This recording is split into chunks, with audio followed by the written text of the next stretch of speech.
political earthquake has shaken the United Kingdom. Overnight, the Prime Minister has stepped down, triggering a sudden national election and plunging the country into uncertainty. From Westminster's silent corridors to the voices of ordinary people across the nation, everyone is asking the same question. What happened and what happens next? Stay with us as we uncover the story behind the resignation that has stunned Britain.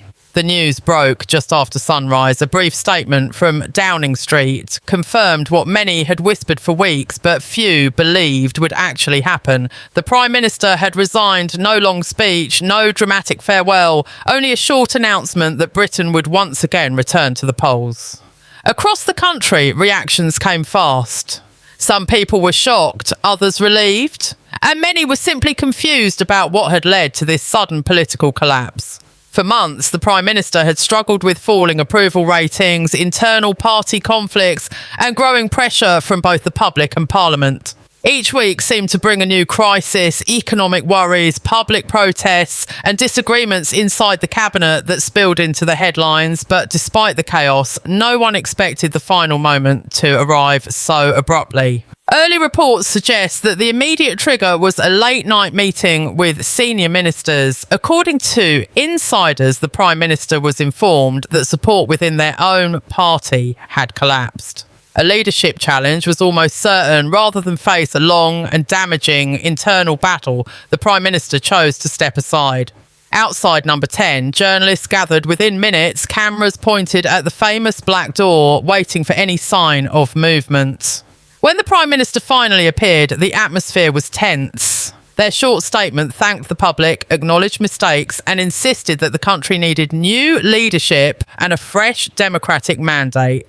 With that, they turned, shook hands with staff, and disappeared inside for the last time as leader. The announcement of a new election instantly changed the tone of the day.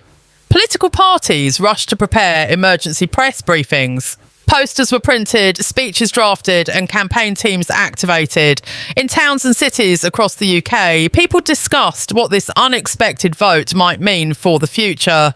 For some, this is a moment of hope, a chance for change after months of political uncertainty.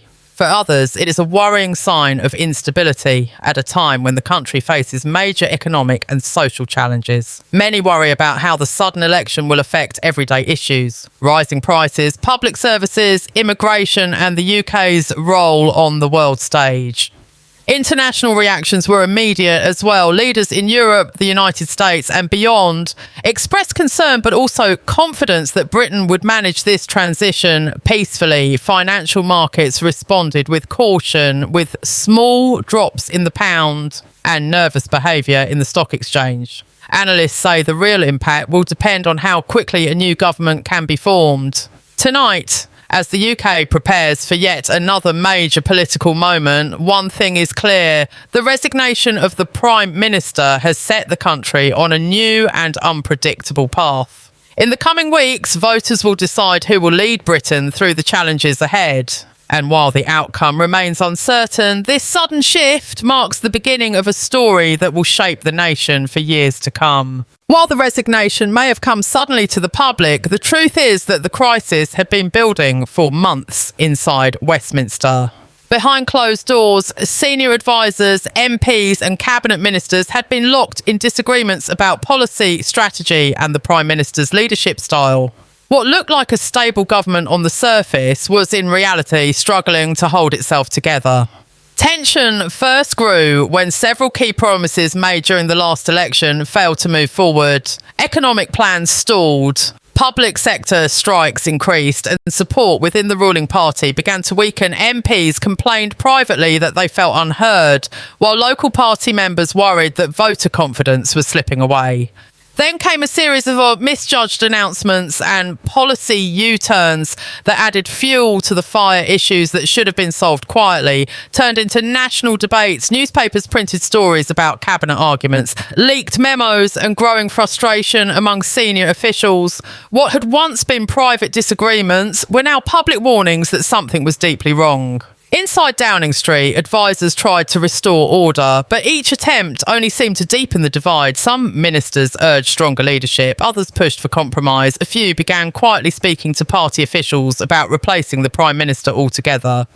Rumours of a possible leadership challenge spread quickly through Parliament's corridors. Meanwhile, the public mood was shifting. Families struggled with rising living costs, workers across different sectors demanded better pay, communities felt uncertain about the future, approval ratings dropped, and polls showed increasing support for opposition parties. The government tried to respond with new proposals and promises, but many felt these came too late. The breaking point arrived when several senior ministers handed in their resignations or signalled they could no longer support the Prime Minister. This triggered an emergency late-night meeting where party leaders made it clear that the situation had become unsustainable. By dawn, the Prime Minister had made the decision to step down.